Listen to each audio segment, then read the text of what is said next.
the intimacy of sponsorship is its power and its greatest challenge. Right. Because what's unique about sponsorship is that the sponsors are so deeply embedded in the family. They're coming in and out of the apartment every day.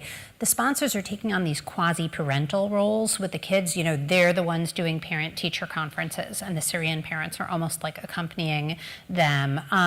Or they're starting sports activities with the Syrian kids. But that led to a lot of cultural tension. Now, on the one hand, you could say that it's great because these are not refugees who are left to languish on the outskirts of society. They're truly being brought into Canadian traditions.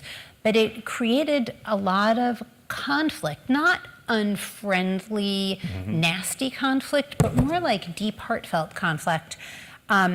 There was a situation that came up with two families. We wrote about it in the story with Bayan, which is there's this school trip that 5th and 6th graders take in Toronto that's a huge deal. It's like a real rite of passage. They all go to this sort of outdoor education facility in Toronto. It's on this beautiful island, and they go away for 2 nights with their classes, and the Canadians think that this is the most wholesome thing ever, probably the way we would, because it's super outdoorsy and it's science education and it's bonding with classmates and it's getting away from the city, et cetera, et cetera.